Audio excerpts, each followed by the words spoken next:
The following audio drama is intended for mature audiences only. It contains material that may be disturbing to some listeners. Listener discretion is advised. This is the first chapter in the When He Returns series, written by Gray Slate. Performing this tale are Mide AI, Majima AI, and Katsuya AI. All inputs were recorded by Gray Slate. Recording retrieved October 31st. Playback starting. I think this is on. I'm not even sure where to begin. I have so much to say with no idea how to even say it. I know I'm going to sound insane, like I've completely lost it, but I have to get this entire thing out there. Someone out there has to know what phenomenon this is. Someone out there can help me. I have to have some faith that I can beat whatever this thing outside is. Otherwise, I'll snap completely and join it. I'm not sure how much space this has for a recording. I'm sure this is new and no other recordings exist on here, but I can't be certain. There's just so much ground I have to cover, and I know this will be long, but whoever finds this, please, just listen. I'm being plagued by something. I don't even know what it is anymore. It isn't human, but past that, I'm not sure what it is. Whatever it may be, it refuses to leave me alone, and it's chosen to wear the skin and face of someone I loved. I don't know why it's chosen to torment me, but I'm at my wit's end on how to combat it. I should probably start at the very beginning, back when my life was ordinary and, dare I say, peaceful. You know all those sappy stories about how someone gave up on any hope of love only for the love of their life to conveniently waltz into their life right then and there? I didn't have a story like that. My life was far from some Disney Hallmark movie when I was entering adulthood. I had all those dreams almost every girl has. I was going to make it big as a singer and actress. I had the youthful look and could sing and perform, but you know who else could? Seemingly everyone else around me. I would see others my age reaching massive success while I was still stuck at the bottom. It became apparent very quickly that only those with connections, rich parents, and who were willing to get on their knees would be the rags to riches stories. It was a sick joke. Yet, I kept trying. Even though they're the coldest things in the world, I went to every audition I could. I poured my heart and soul on trying to find performance work. It was never enough though, and I found myself in my early 20s waiting tables instead of on the stage of my dreams. I couldn't complain too much. The work was something stable and kept me in my own place, even if my own place included a roommate. It wasn't all bad. Katsuya was a nice enough guy. He was a fellow actor, though in a completely different niche to me. He would always boast about forming industry connections and moving up the ladder, but could never show the returns for his efforts. I hate to run him down, but Katsuya was pushy about another thing. He loved to play matchmaker with me for reasons I never understood. I never asked him to start setting me up on blind dates, but I also just couldn't say no to him. He was so eager to pair me with someone, even though I really didn't have time to consider dating. Although Katsuya fancied himself a matchmaker he was not. Each and every date I went on thanks to him was a disaster in some way or another. I stopped trying to understand what was going on in Katsuya's head by the 12th date that went up in flames. I was one more away from telling him that I'd never go on one of those train wrecks again, just completely giving up. That's when I met Majima. Katsuya told me so little about him before the date, only that they worked together. I was expecting absolutely nothing impressive, once again, like every other one of them I'd been on. The name didn't ring any kind of bell, so I figured he was just gonna be another disaster to add to my ever-growing list. When I actually got to the restaurant, I didn't think it was real. I mean, there was no way on earth someone that handsome was here for me. I was waiting for someone to come around the corner to let me know it was a prank. I felt like I didn't deserve the presence of someone like him. He was... I don't mean to repeat myself, but he was so striking and so good-looking. Remarkably tall, slim but muscular, but his face, just perfect features. When I first saw him, I was drawn to his eye patch. I normally see people wear them for costumes on sets or for Halloween. I know that sounds so sheltered, but until him, I'd never seen someone who had to wear one. It just seemed to suit him is all. That and his goatee, which I felt he'd spent ages to trim like that. I knew that was Majima, but I didn't believe it. I didn't believe it all the way up to him and introducing myself. When he stood to greet me, I thought I was gonna melt with the cracks in the floor. Every single moment of that date is engraved in my mind. I still remember the way he said, you must be Mireille then. I mean, it's unmistakable. A diamond in the rough like you, here for someone like me? I hung off his every word after that. I didn't want to talk about me at all. I just wanted to hear his voice and keep him talking. He had a voice where he could have just read names out of the phone book and I would have listened, enamored as ever. Still, when he asked me questions, my answers came easy despite me being a ball of nerves. The way he nodded and smiled at me, the way his gaze hardly wavered from my face, it was so genuine in a way that was unlike anything I'd felt before. I'm... I'm sorry. I'm trying not to get too emotional right away. I have too much more to say. I'll try to be brief now. I don't quite know how I got through that first date without making a total fool out of myself, but we had changed numbers by the end. Until him, I'd never given my number to one of these guys. We even made excuses to keep extending that date until it was almost sundown. I'd never had a date like that until him. It was all just magical at first. Majima and I set up date number 2, and 3, and 4. By the time we got to the 5th, we both just shrugged our shoulders and decided to become official. Katsuya was overjoyed, of course, and took some credit. I let him have it that one time because he'd actually played matchmaker correctly. Majima, Katsuya, and I would do everything together in those days. It was like the stars were finally aligning for us. I figured out almost by accident why Majima wore the eye patch. Kind of a funny story. About a month in, I saw him up before anyone else, shirtless, making himself whatever, breakfast. I promise this is relevant. What's important is that I saw he had tattoos. The face of a Hanya on his back, tons of waves and flowers, snakes curling around his shoulders and arms. It's not just that he had tattoos. His tattoos were a very specific kind. They meant he was either part of the Yakuza or had been before. I knew I'd probably be letting a good thing go, but I had to ask. I wanted in, hugging you from behind, and asked very smoothly, "Hey Majima, you're not a member of the Yakuza, are you?" He didn't turn from his spot, just chuckled a little at the question. What would you say if my answer is yes? I didn't expect you'd take it so well, especially not when that was the first thing I'd said to him all morning. I hadn't even thought about what I'd say if he said he was. I thought about it some. It hadn't been an issue yet, and I'd only known him to be kind to me, so I just responded, "I wouldn't mind. You've done nothing but good things for me, it doesn't matter." He continued to smile as he fiddled with what he was making. Then my answer is yes. From there, we trusted each other with everything. I told him things no one else knows. Not even Katsuya got to hear some of the things I told Majima. We bonded so much and so fast, but it always felt like I'd known Majima my whole life. Like he was meant to be in my life. I knew in only a few months that Majima was my soulmate. I've never felt so strongly about anything or anyone in my entire life. Things even started to look up for my acting career. I was suddenly landing roles left and right thanks to Majima actually being able to network over Katsuya. I didn't have to wait tables anymore, thank God. It was even a little bit of a sad day for me when I moved out of Katsuya and I's share flat into Majima's house. He was over the mood for me, but I hated being alone in there just a bit. Still, we were over at each other's places so often it was almost like I hadn't left. Nearly a year into knowing each other, Majima finally got it into the pose. I honestly should have seen it coming. I mean, all the signs were there. The romantic candlelit dinner he'd made himself, the ballroom dancing he roped me into in the backyard, all the sweet things he said leading up to it.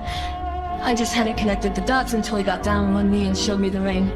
Even though he caught me off guard, it was the most obvious yes I'd ever said in my life. We told Katsuya first, who I think was more excited than us that we were engaged. I could hardly believe it myself. That's the luckiest someone can be, right? Even though all our luck had been changing in our favor, we still didn't have the money for a huge wedding. I didn't really care. I'm not one for huge ceremonies, so Katsuya and our friends stringing together a small backyard wedding for us was more than fine for me. Majima not just sued for being cheap, but I thought it looked so sharp on him. It was my dress that was pulled from Sunset's costume department that was cheap. Even then, it didn't stop Majima from calling me an angel. I feel like I could have worn a white trash bag and he'd still think I was beautiful. From there, Majima and I were just unstoppable. We weren't seen without each other, all of our plans involved each other.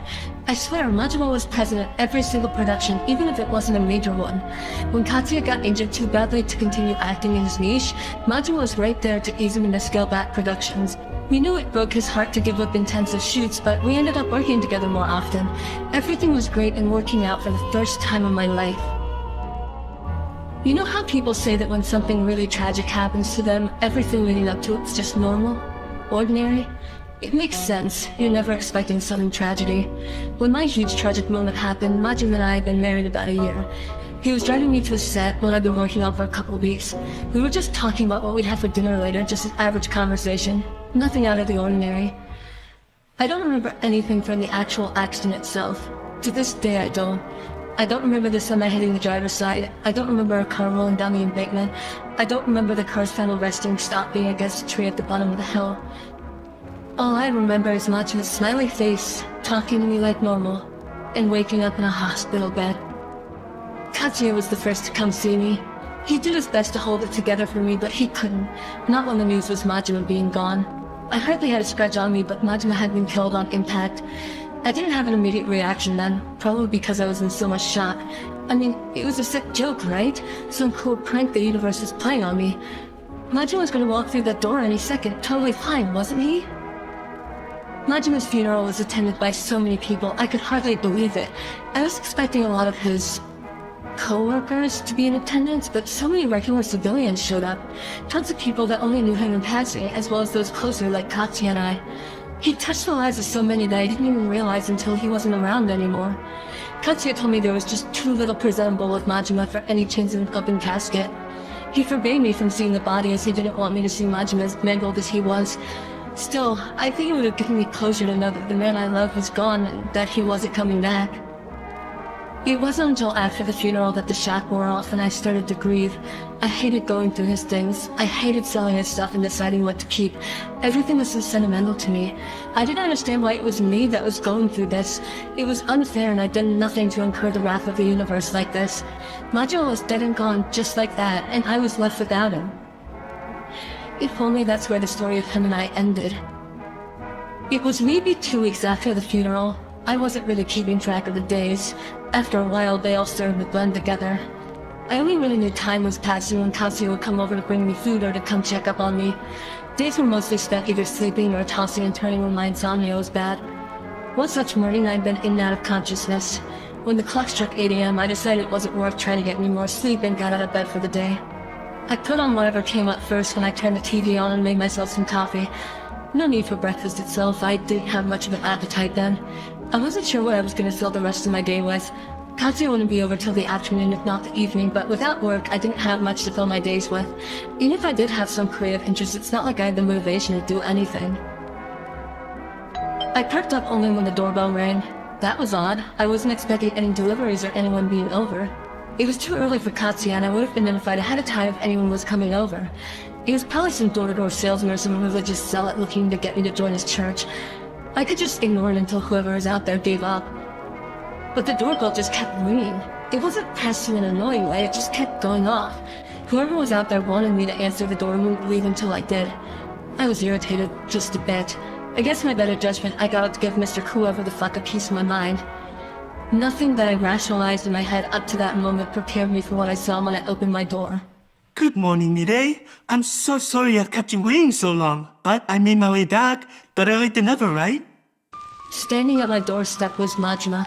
Not someone who looked like him, not someone who could be mistaken for him. It was Majima, without a scratch on him, smiling and more energetic than I ever remembered him being. I didn't have any words to say to him. I didn't have a history of hallucinations. There was no way I had such a vivid mirage right in front of me. Look, Mireille. He took my hand in his, cradling it in both. I'm as real as you. Warm flesh and blood, same as you are. You believe that, don't you? He wasn't wrong. I could feel the warmth of his hands, the texture of his flesh on mine. This wasn't a delusion. It was too real to be a dream. I could feel him and know he had presence.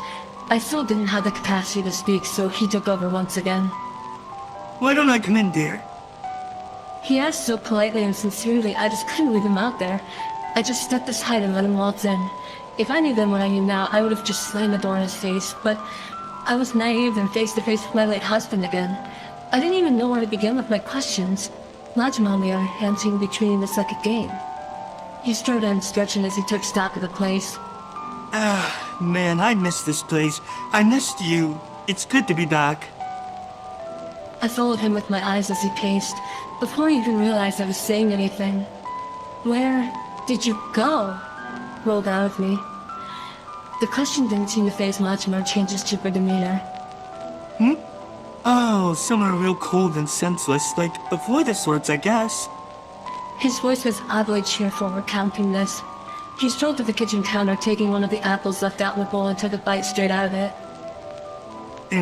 Sorry, need to chew on something. I couldn't believe it. Barring the obvious, Majima had risen from the dead. He was being so nonchalant about it. The gravity of the situation appeared to just not matter to him. If it weren't for the sounds of him loudly chewing the apple, the ringing in my ears would about deafen me. I finally spoke up again.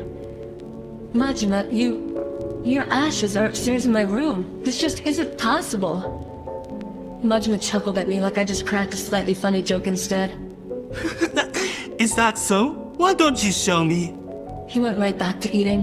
His casualness just floored me. The man had been dead for 2 weeks, and now here he was, completely fine. I had no explanation for it.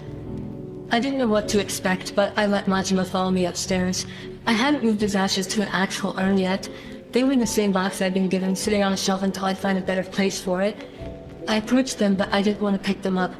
I couldn't decide which outcome would be worse when I looked inside. Even though I didn't turn, I could feel Majima's eye boring a hole in me. My heart was pounding as I reached for it. I finally found it in me to get my hands around it and pull it off the shelf. I could do this, right? My heart sank to the floor. It was so much lighter than it should be. I definitely picked up the right box. It had Majima's full name on it. It was his ashes. I knew what I was going to see when I opened it, but I knew Majima wanted to confirm it too. I turned, pale and shaking, so he could see. I opened the lid to show him an empty box. I don't know how that was possible. I hadn't moved that box once since I put it up there, and it had ashes in them. I tried to stutter something out, but I was tongue-tied again. Now that's curious. Majima smirked as he pressed the lid back down with a finger, looking at the name again. It's empty, dear. You said this had my ashes in it? I don't know how I stayed upright. I was staring at an empty box that I'd known had been full for 2 weeks. There wasn't a single speck of gray or even dust in there. A million things raced through my mind. How was this happening? Was this even real? I mean, surely I was gonna wake up and all this would be gone. I'd wake back up in reality again soon, wouldn't I? Mie? Majima's voice cut through the noise. Are you okay? I looked up at him to see a more concerned look than I'd ever seen on his face. You don't look so good, dear. Why don't you sit down? He took my hand and sat on the bed with me. I still clung tightly to the box. If I loosened my grip, I'd lose all proof that Majima had been dead for weeks. I don't understand this. I tried to hold it back, but I know my voice came out shaky.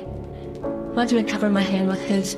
In spite of the circumstances, his touch reassured me, the same way it used to. I know it's a lot to take in. I don't know if I have all the answers myself, but I don't think it matters. I made it back here. That's all that really matters, right? Things can go back to the way they were before. I turned to face Majima. All I saw was that same face I'd seen the day of the accident, smiling and just radiating joy. His words put me at ease. It was odd, something I couldn't wrap my head around, but I felt the need to question it fading. He was right. This was the same man I'd known before, alive again by some miracle. I wasn't going to squander that. Majima cut my face, bringing us closer. I couldn't help it. His touch always melted me, and it did then. I closed the gap by kissing him. His lips were familiar, but he had the taste of the apple he'd just eaten. I found it funny at the time. Majima returned my kiss in a way that said, I missed you without saying it. Majima parted with a smile. He knew I was won over. Well, have you eaten? I can make breakfast. I let Majima lead the morning that day. I was still in such awe that I just let him do what he wanted. I still remember how he moved around as he made breakfast just so happily and without a care in the world. Overall, he was just so enthused and joyful. I chalked it up to him being so happy to have come back at the time, but really I should have seen that something else was beneath that. Breakfast, I still remember what it was. Scrambled eggs, bacon Katsuya had brought over, and Majima's homemade French toast, just white bread cooked in milk and egg and dusted with cinnamon. It tasted even better than I remembered. Maybe that was because I hadn't had a real meal in weeks too, but I was too blinded by him being back to care. As I was eating, Majima posed a question to me. Say, where's Katsuya? Why don't we bring him over? Katsuya. The thought of him hadn't crossed my mind until Majima said something. That anxiety from earlier crept back in. I had no idea how Katsuya was going to take the news of Majima suddenly back, but I didn't want to upset him. Oh, Katsuya works late. He won't be over for a while. Majima nodded and smiled. Come to think of it, I don't think that he'd stopped smiling since we'd come downstairs. Well, we shouldn't bother him. Let him come over on his own. Hey, I know. Don't let him know I'm here. Let it be a surprise. My conscience nagged at me. I knew this wasn't a good idea. There were so many ways Katsuya could take the sight of his newly alive best friend, and not a single one I thought of was good. Still, I just couldn't say no to Majima. Sure, I know he'll be happy to see you. I don't really know why I didn't try to stop it. Maybe I could somehow saved us a lot of future trouble by never mentioning Majima was back. But I went along with it. I tried pressing Majima then on where he'd been and what exactly happened, but he always steered the conversation away. I gave up after a few tries. I assumed he just didn't want to talk about it. I wish I would have pressed harder. Katsuya wouldn't be over for another several hours. In that time, I updated Majima on everything that had been happening since the accident. He showed so much concern, I thought he'd start sobbing when I told him how I'd been. Being able to tell him all these things felt like a weight off my chest that I didn't even realize had been there. Reconnecting with him felt like an answer to every wish and prayer I'd had for the past couple weeks. Before Katsuya came over, we used our precious time to make love. I think it was then I realized that this was real. If I hadn't done it before, the feeling of us connecting in such a close, intimate way like we'd done all those times before solidified it for me. His warmth, his touch, it was something I missed and longed for again so many times over. I knew I didn't want to lose it again. When Katsuya finally rang my doorbell, I was in the kitchen and Majima was on the couch. I felt what I thought was excitement when I went to answer, but it was really my nerves tipping me off. Katsuya came in, instantly confused at my sudden streak of happiness. Mine, you look joyous. What's the occasion? Katsuya, is that you? Majima rose from the couch and bounded up to greet him. I smiled when Majima threw his arms around Katsuya and hugged him tightly. I knew this was something he'd been wanting. My smile dropped, though, when I saw the look on Katsuya's face. He had a 1,000-yard stare and several sheets of color had drained from his face. Majima seemed not to notice as he continued. You'll stay for dinner, won't you? We'll handle it, don't worry about a thing. Majima released his hold to go to the fridge. Hey, we've got that kind of beer you like, you want some? Katsuya's stare caught mine. I don't think he'd look this distraught telling me that Majima hadn't made it through the accident. I spoke for him. Make it 2 for us, Majima. I'll go ahead and make it 3. As Majima took to using the bottle opener and the 3 of them, I felt a hand on my shoulder. Katsuya gave me a look I knew well, the "we need to talk now" look. Hey, Majima? Katsuya and I are gonna talk outside if you need us. I led Katsuya outside the sliding glass door to the backyard past the jovial, nodding Majima. The 2 of us stepped outside and made sure the door was shut again before either of us said a word. What is it, Katsuya? I wasn't looking forward to the lecture I knew was coming. Mine, what the hell is that? Katsuya hissed at me, keeping his voice down despite us being outside. What the hell is what? I knew what he was talking about, but I wanted to hear him say it. That thing you've got in your house. He has a name. Don't be like that. You and I know that thing isn't Majima. Is this some kind of sick joke? Katsuya, Majima's my husband. Was your husband. Majima died in an accident weeks ago. Unless you forgot that somehow? I didn't forget. I don't care how it's happened, but Majima's back and you're just gonna have to live with that. I'm not living with anything. You can't be serious. What's in there isn't the natural order of things. That's something that's gonna be the death of you. I just shook my head. I know now Katsuya was telling me the truth, but I was so blinded by my love, I just didn't want to accept it. Mine, things like this just don't happen. This is only bad news. It's evil. Majima isn't evil. If he'd wanted to hurt me, he would have just done it already. He's been here since 8 this morning. Katsuya looked back into the house. Majima was completely oblivious to us arguing, busying himself with the final touches for dinner. He turned back to me, his voice more desperate. Mine, whatever that thing is, it's not Majima. It could be anything. Maybe it's a skinwalker. He could strike when you least expect it. Whatever it is, having that evil in your house isn't gonna do you any favors. Katsuya. I was so frustrated. I knew nothing I'd say would make him see my side. He'd already made up his mind. If you're going to insult Majima, you can just go. I just want the 3 of us to have a nice dinner tonight. None of this business about demons or whatever anymore. I stood up in the door and went back inside to Majima. I didn't want to believe anything to the contrary of what I'd already accepted. I didn't heed any of Katsuya's warnings then. I just went to Majima for reassurance. All I wanted was for things to go back to the way they were. I didn't know why Katsuya wasn't on board like I was. Dinner went fine, if your definition of fine includes me hiding my extreme embarrassment about Katsuya's cold shoulder towards Majima, then yes, all was fine. I was saved by the fact that Majima seemed entirely unaware Katsuya was staring daggers in him the whole time. Seeing Majima's joy in being around his friend and confidant just made me able to ignore Katsuya's attitude too. We had a few more get-togethers after that. Katsuya did little to mask his disdain for Majima at any of them. Then again, he hardly addressed Majima at all. When he spoke, he'd talk to me or even just use me as a proxy if he wanted to avoid asking Majima directly. I could tell he didn't enjoy coming over anymore, but I knew Majima would be in pieces if his best friend didn't want to see him anymore. I just didn't have it in me to tell him no, and I was just happy that Katsuya seemed to be going along with our wishes. I still remember the night it happened. I've tried to block it from my memory, but it just persists. We were having Katsuya over again. His cold attitude still remained, but I noticed that he'd hardly touched his food. He just cut it up to make it look eaten. He was getting in the habit of not even trusting the food that came from our house. Still, I did what I always did and ignored it. We were eating outside around our little patio table. It wasn't quite fall, but summer weather was still around. The sun went down at around 7 at night or so. Even with the attic darkness, it wasn't enough to deter Majima. He was still going strong and regaling us with his stories long past the point the sun went down. I was having a good time, but I could tell Katsuya didn't want to be over. I knew he was just humoring us, but I wish he would have acted the least bit interested. I jumped when Katsuya abruptly stood up, scraping his chair against the concrete patch. Damn it, I've had enough of this. Majima looked just as puzzled as me. What's the matter, Katsuya? Don't play that bullshit with me. You know damn well what's wrong. Katsuya, don't. I tried to make a move to stand, but he motioned for me to stay seated. I'm done pretending like I'm just okay with this charade. Machima's been fucking dead for weeks. I wanted to speak again, but Majima rose to his feet, more subdued than the manner Katsuya had. I know, Katsuya, it's hard to accept something profound like that, but the important thing is that I'm here now Would and— you shut up? Majima and I both jumped. There's no way I'm accepting any of this shit. I'm putting an end to this right now. I could feel myself pale as Katsuya pulled a gun, aiming it straight at Majima. Katsuya, what the hell? Mide, I'm doing this for your own good. This delusion has gone on for long enough. I could see Majima's expression soften into one of pity. He didn't seem scared of the gun in his face at all, just disappointed in Katsuya. I know you're angry, Katsuya, but just put the gun down and we'll talk about this. I looked at Katsuya and I could see his fingers squeezing the trigger. Katsuya, no! Before he could get up to stop him, he took the shot. Everything went in slow motion. The way the bullet hit right between Majima's eyes, the way he didn't even have time to react, it all stayed in grotesque slow motion as he fell. I hadn't even realized that I didn't hear the sound of the gun going off until Majima's body hit the ground. It was as though the world came crashing back into focus when he finished his descent. I screamed the loudest I think I ever have. I don't think I've ever been that loud for an audition.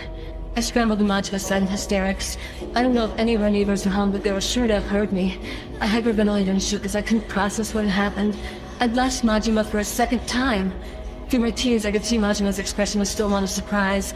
The ugly bullet wound in his head disgusted me so much, but I couldn't tear my eyes from it. Katsuya, how could you? I gripped Majima's shirt and sobbed above him. I didn't understand how Katsuya could have done this to me, to us. Mide, I did you a favor. I saved you from that fate. He's not some thing. You killed Majima. Katsuya came over and knelt to me, putting his hand on my back. His voice lowered to just above a whisper. Don't you see? That would have been you on the ground if it went on any longer. That monster would have taken you with it if you'd let it. I choked on sobs as he spoke to me. He wasn't a monster. He came back for me. Mide, Katsuya reached over and gingerly shut Majima's eye. Majima has been dead and gone for weeks. This thing wearing his skin isn't him. You know that. This was too good to be true. I just coiled into myself further, soaking Majima's shirt with my tears. Katsuya stood back up again. You still have that shovel? I looked back up at him, not realizing what he meant at first. When it hit me though, I lowered my head in defeat. I nodded. I knew it was coming next. In the basement. I tried to collect myself as I stepped by Majima's body. Katsuya came back with the shovel and said nothing to me. He didn't need to. I stood up and he handed me the shovel. I tell you, while he picked up Majima's body, carrying it tenderly in spite of all the things he'd said earlier. He led the way while we walked all the way to the woods. He didn't say anything on the way. All that could be heard was the ambience of the outdoors and me sniffling. I followed Katsuya quite a ways into the woods. I was so numb from everything that had just happened that I wasn't even disturbed by the woods at night. We found a spot big enough to start digging and Katsuya laid Majima down. He still didn't say anything to me, just took the shovel and started digging. While he was digging, I cradled Majima's body again. I wasn't crying by this point, but I felt so hollow. I still couldn't believe this was happening. I couldn't tell this to anyone. I wouldn't be believed. I just had to go with what Katsuya was doing. I don't know for sure how long we were out there. It must have been hours. I didn't keep track, there was no way I could have. Katsuya finished digging a deep enough hole and motioned for me to hand Majima over. I was hesitant at first, but it wasn't like I would be able to do anything of value with a dead Majima. I awkwardly dragged him over so Katsuya could pull him into the hole. He climbed out and I just stared blankly as he filled the hole over and around Majima with the dirt he piled up. When he finished, he offered me his hand to help me up. We did the right thing. The sudden break in the silence was strange. I don't think I believed him then. Still, I took his hand and let him lead me home. I didn't hear a word from him again, even when we were back at the house and he was leaving. I think we both picked up on what the other was thinking and we didn't need any more words.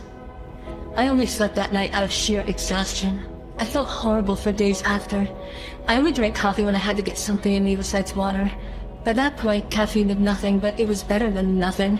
Katsuya didn't call or show to my house for several days. I wasn't even mad at him. He needed time, but I wish that someone who'd understand the situation would at least call and keep me company. While I was waiting for Katsuya to somehow change his mind, I finally heard that ring of my doorbell. I was fully ready to greet Katsuya, to apologize to him, to plan our next move.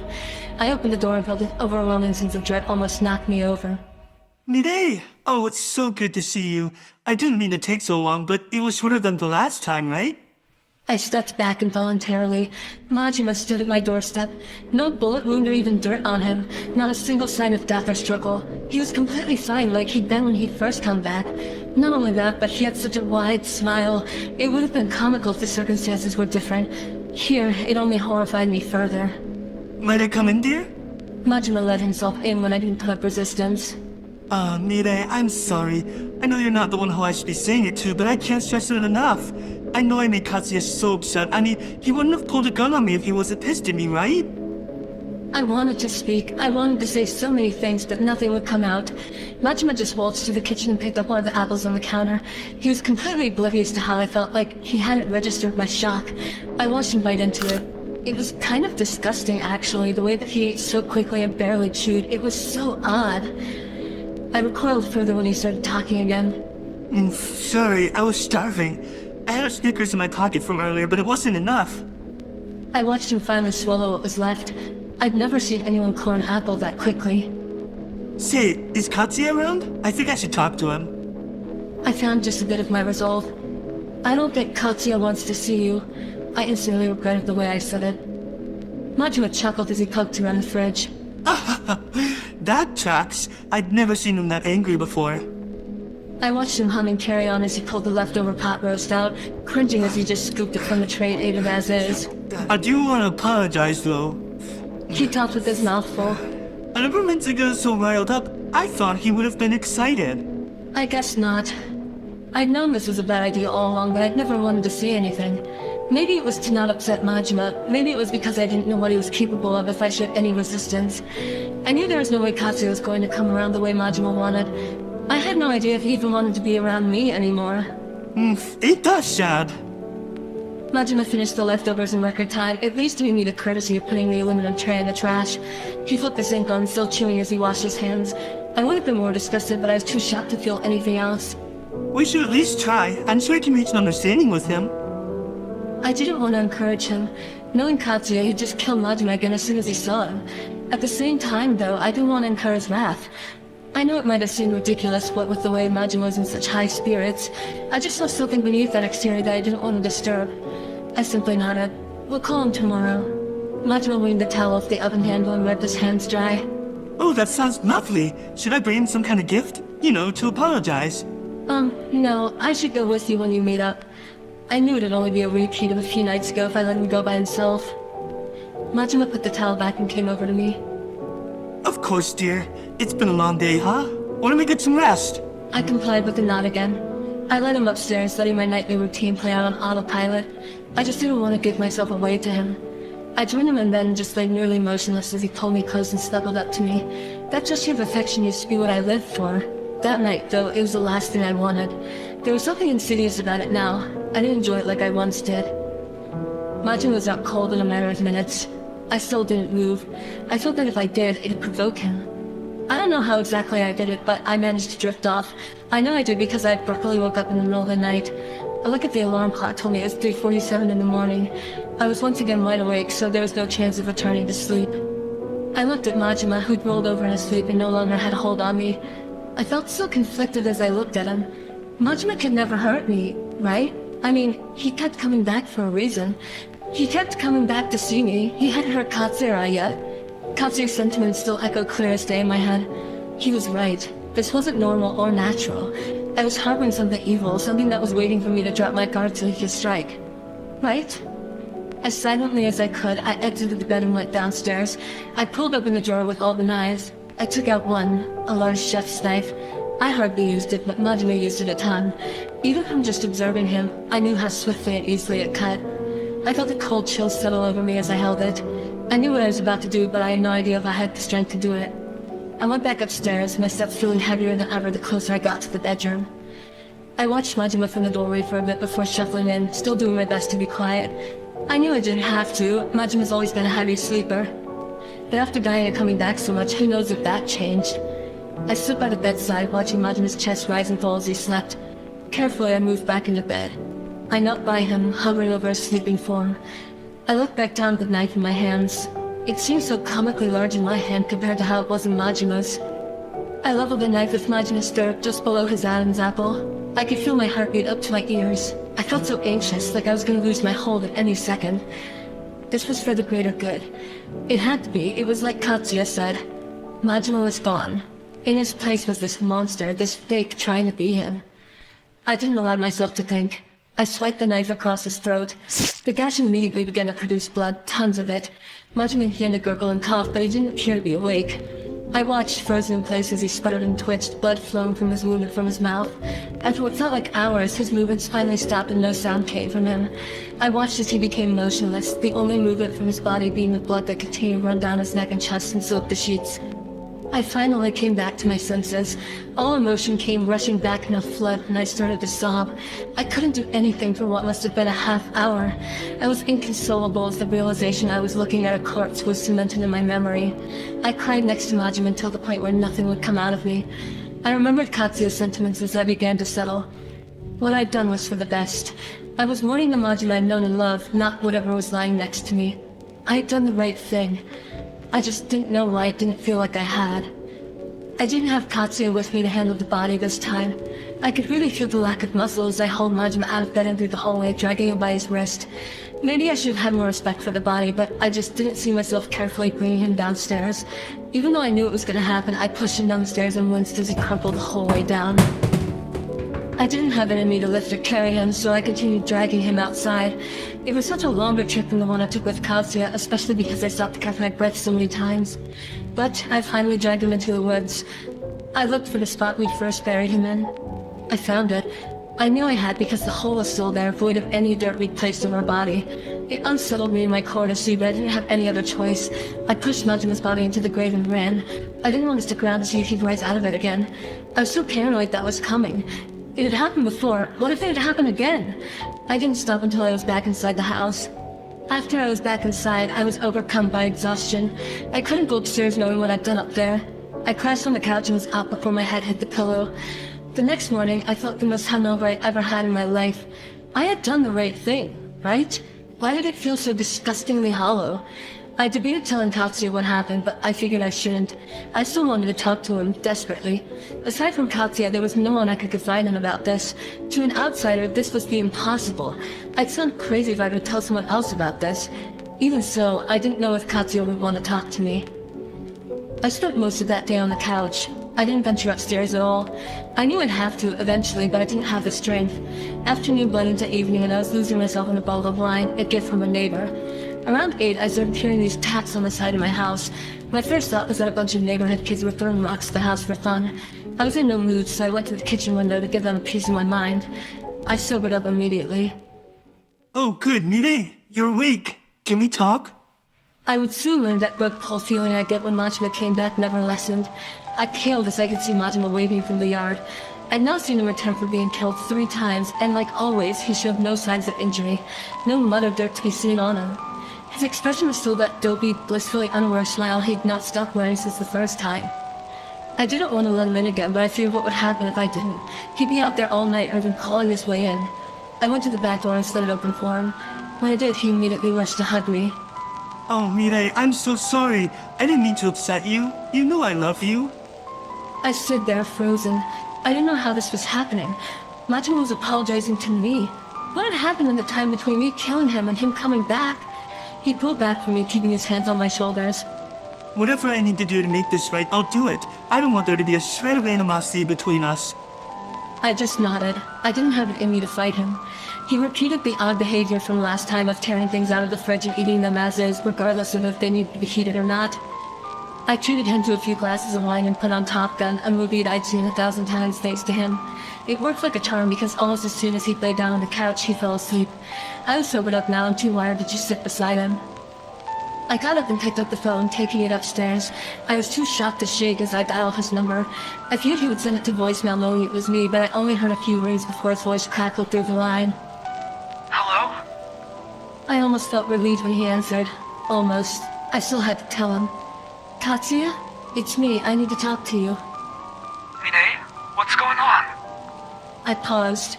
I felt a cold chill run up my spine. I swallowed, my throat dry before I answered. Majima's back. What do you mean he's back? He came back again. It's the third time. Third time? There was a second and a third? I know, I didn't want to tell you. I thought you'd be upset.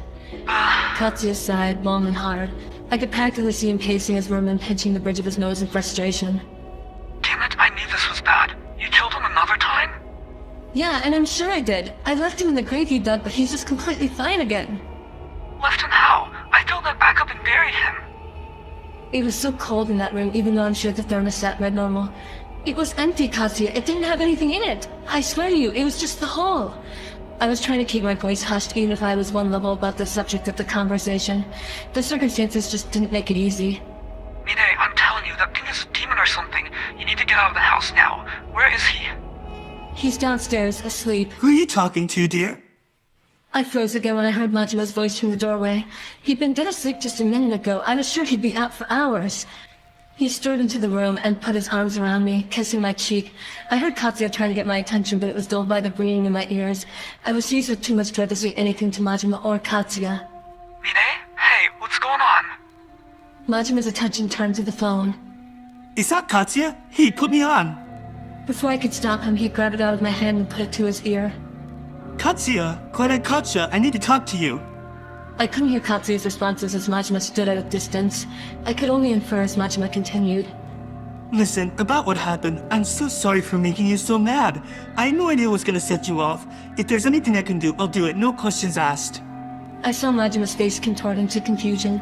He pulled the phone away and looked at the receiver, his face fallen. Oh, he hung up. I felt so awful. That was my one lifeline and it was gone. I didn't even get to ask Katsuya for his help. Majima shrugged his shoulders, still oblivious to my feelings. What are you gonna do, huh? He's still mad, clearly. He wore a half smile as he handed the phone back to me. I took it in a haze. I don't even think I masked my paranoia and it displayed in my face so obviously. Majima put his hands on my sides, giving me a kiss. The gesture was loving, but I was still in too much shock to kiss him back. It's getting late. Shouldn't we get to bed? I nodded. I had a feeling I wouldn't be sleeping, but I humored him. Majima slept by me like nothing was amiss, and I laid awake. I had to get in contact with Katsuya in a way that wouldn't tip Majima off, but that was going to be impossible. He was over my shoulder, and if my math was correct, he was coming back at a faster rate each time. There was no telling how much time I would have to get Katsuya alone. I don't know how much time passed exactly. I knew I had to get rid of Majima somehow. I can't remember how many times I tried to destroy him. I tried everything I could think of to prevent him from coming back. Have you ever tried to halve and quarter an entire human body and bury it in pieces miles and miles away from each other? There's a point where you just stop vomiting anything up and you just dry retch the rest of the way through. I never want to pick up a bone saw again. Despite all my efforts to make sure he didn't come back, he would always return. He was apologetic and sappy every time, begging my forgiveness for his errors. Sometimes he'd come bearing gifts. One time he sobbed into his hands on the front steps, saying he'd make the sacrifice to stay outside that night if I didn't want to see him that badly. I didn't want that to attract attention, so I brought him inside against my better judgment. I was at my wit's end. Majima was this parasite that would keep coming back for presumably the rest of my life. If I were to die, there's no telling what would happen. My soul could be subjected to the same fate as Majima. Even knowing that, I didn't have the strength to continue this charade. Constantly killing someone is a ton of work I didn't ever want to do. Katsuya was rarely around. It was so hard to reach him and he never wanted to be over, much less help bury Majima for the 20th time. My final straw was when I finally checked the mail for the first time in weeks. I had a few of the usual bills, but found an envelope with just my name on it, nothing else, no return address to be seen. When I took it inside and opened it, it devastated me. Mine, I'm sorry, but I didn't have it in me to tell you this in person or even on the phone. I would have been convinced to stay if I didn't just do it this way. My number is disconnected by the time you get this and I've already left town. My house has been sold. I wouldn't try visiting the new tenants. I hope you'll understand. I couldn't do this anymore. Majima's going to keep coming back no matter what you or I do. You keep letting him in and letting him stay. I wanted to take you with me, but I can't. Knowing Majima, he'll probably follow you wherever you go. He's tethered to you and he'd find you no matter how far away you try to get. I don't need that in my life either. This is no longer my fight. I'm sorry, Mirai. I never wanted to do this. I never wanted this to happen. What's happened in the past couple months is surreal and beyond belief, but I don't want to be a part of it any longer. What happens after this point is out of my hands. Good luck. You're gonna need it. Katsuya. That was my breaking point. I must have cried for hours. The last person that understood what I was going through was gone. He completely cut contact with me. He admitted to me that he no longer wanted to help me, even though I was struggling. I was abandoned in my time of need by the only guy who knew exactly what I was going through. I couldn't just explain this to someone else. I'd be considered crazy. I'd be hauled off. No one else but Katsuya knew what was going on, and he was unreachable now. So, that brings us to now. I've killed Majima countless times. It's insanity. It's doing the same thing over and over and expecting anything to change. I don't know if anyone's gonna listen to this recording. It could completely be lost to time, but I have to try something. Someone out there has to know what I'm going through. There's billions on this planet. Maybe this isn't a one-off occurrence. I've hopefully not run out of tape. I haven't heard click yet, so I think I've got all this. It's about time Majima comes back from the dead now. I have a rifle I paid a pretty penny for, and I'm going out there to end this. I don't care what it takes anymore. Whatever that creature pretending to be Majima is needs to be destroyed before it can prey upon anyone else. I might go down with it, but as long as it's erased, so be it.